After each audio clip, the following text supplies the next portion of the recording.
आज का जो न्यूज़ है और 2-3 दिन पहले का न्यूज़ है, इस बार जो है मेहमान का लहर पूरे जोर शोर से बढ़ रहा है और हम लोग जिला पंचायत के सब कोई साथ हैं और इंशाअल्लाह 70% 80% वोट पाने का एकदम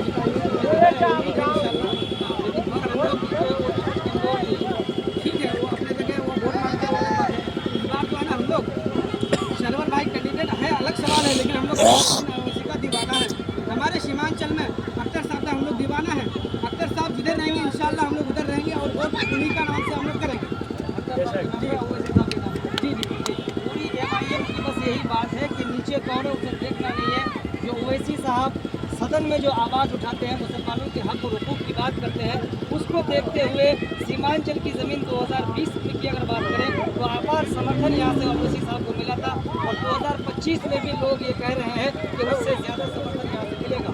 आप क्या कहेंगे? आप इंशाअल्लाह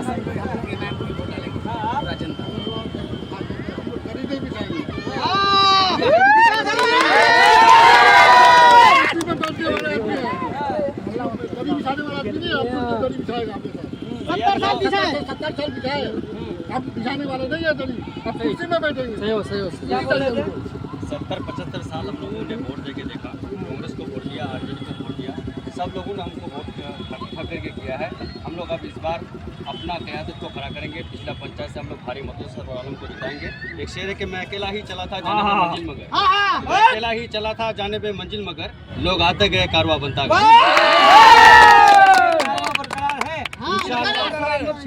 इंशाअल्लाह जो छिटक है उसको हम लोग लाने का कोशिश भी कर रहे हैं और बहुत जल्दी हम लोग का टीम में शामिल होंगे और बड़ी मजबूती के साथ हम लोग सरवर आलम को करेगा।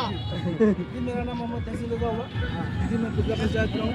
सबसे पहले मैं ये कहना चाहता हूँ कि आपके चैनल के माध्यम से मेरी आवाज़ दी जा रही हो। सबको यही कहना चाहूँगा कि इस बार किधर भी नहीं जाना, बस ओनली फॉर पदक, जो कि आज इम्तियाज़ अली साहब हमारे पिछला पंचायत आए थे, जहाँ छोटी सी नुक्कड़ सभा थी और लाखों की तादाद में आदमी मौजूद थे। इसीलिए इस बार कोई भी छल कपट कुछ भी नहीं होना है, क्योंकि 70 साल तक हम लोग इस RJD महागठबंधन या फिर इंडिया गठबंधन जो भी हो, ठगबंधन जो भी हो, उससे कोई मतलब नहीं। इस बार ओनली फॉर पतंग छाप पर वोट जाएगा और पूरे पंचायत में 80% से ज़्यादा पतंग में वोट जाएगा। MIM मेरा नाम मोहम्मद सावाज आलम है।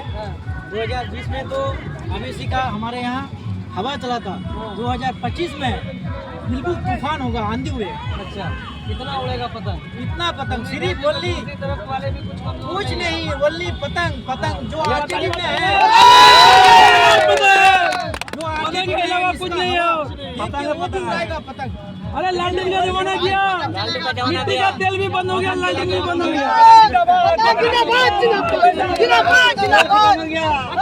क्या बोलेंगे? हम कांग्रेस समझ करके क्या रखा है? उसका बाप दादा 70 साल तक गुलामी करते लेके आए, अब वो दौर नहीं रहा। अब का नौजवान अब सब पढ़े लिखे हो गए, अब कोई किसी का दरी बिजाना नहीं चाहता है। कोई विकल्प, कोई ऑप्शन नहीं था जब तक अपना पार्टी आ गया, इसके अलावा और कोई किसी को नहीं। पतंग छाप जिंदाबाद। और हम जिस क्षेत्र से आ रहे हैं, हम विधानसभा से आ रहे हैं, हम अख्तर साहब के पीछे पूरा फेरून लग गया है। जितना हमारा इतना उसको गनस लग रहा है, पकड़े दो, मगर अख्तर इमाम इस बार 1 लाख पार वोट लेके आएगा। पूरा अवाम करा अमूर से हम वोटर है। बताना चाहता हूँ कि जो लोग बोल रहे हैं कि हमें कांग्रेस के साथ RJD के साथ मिलकर सरकार बनाना है, मैं ज़्यादा दूर नहीं जाऊँगा। मैं अपना पिछला पंचायत और मोहम्मदपुर कोलटला की बात करता हूँ। जब ये NH-96 बना था, जब बिहार और बंगाल अलग हो रहा था, तो हम लोगों का बहुत सारी ज़मीनें उस तरफ रह गई थी। उस पर ला करके दूसरे लोगों को आगे कौन बैठे? कांग्रेस। आज उसके वजह से हम लोग इस जिल्लत को सह रहे हैं। जो हमारे अंदर जो गरीबी है वो कांग्रेस का देन है।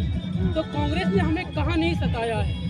RJD उनके साथ तो मुख्य भूमिका में RJD है ना, RJD प्लस कांग्रेस है। आपका किशन कहाँ है? कांग्रेस का गठबंधन में है, तो गठबंधन की ही बात कर रहा हूँ। मुख्यमंत्री के चेहरे पर RJD है। आप जिस बंदे के बारे में बोल रहे हैं, मुख्यमंत्री के बंदे के बारे में बोल रहे हैं, नॉमिनेशन से पहले वो दिल्ली से क्या लेके आया? थोड़ा पूछ लीजिए उसको कि दिल्ली क्यों गए थे अपने लालू प्रसाद के साथ और राबड़ी देवी के साथ। दिल्ली उन्हें क्यों बुलाया गया? अगर वो लोग साफ सुथरे हैं तो दिल्ली उन्हें क्यों बुलाया गया? इस बात का जवाब लीजिए आप लोग, उनके पार्टियों से, उनके कार्यकर्ता से, जिनके बारे में आप तख्त में बैठाना चाहते हैं। 9वीं फेल है बड़े, उसके बारे में तो सोचिए।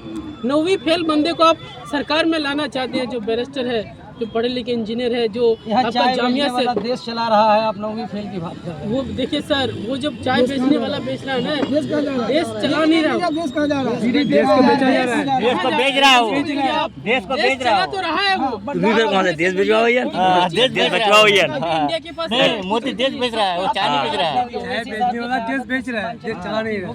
100% होगा, गारंटी हम लोगों की है। पिछले विधानसभा में अपार समर्थन आपको देखिए वो समस्या कुछ और था। देखिए हम एक चीज़ बोलते हैं, अब जब मुद्दा खोल दिए तब मैं पूरा खोलने की कोशिश करता हूँ।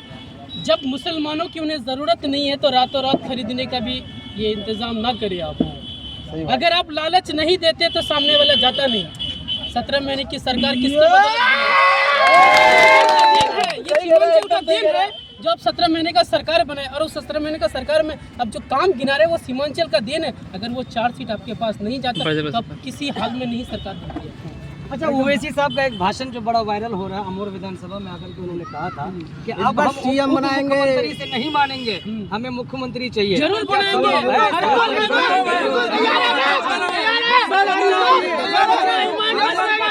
मैं बता रहा हूँ संभव है, संभव है। आपने 6 सीट के लिए मांगा, आप 6 सीट नहीं दिया। जब हमारा अगर जीत करके आएगा 10 सीट रहेगा तो हमारा 2 सीट अगर कम पड़ जाएगा, हमारे पास अगर 2 अगर सीट रहेगा, अगर वो आएगा हम बोलेंगे हमको सीएम बनाओगे, तब जाएंगे तुम्हारे पास, मजबूरी में आना पड़ेगा।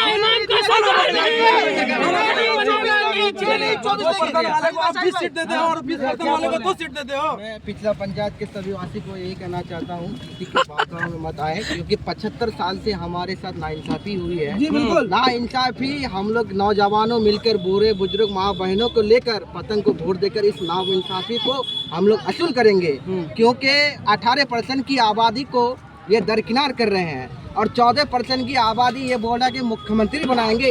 हम तो उससे ज्यादा हैं। हमारे अंदर इतनी कुव्वत है, इतनी शक्ति है कि हम भी सीएम बना सकते हैं। और 3%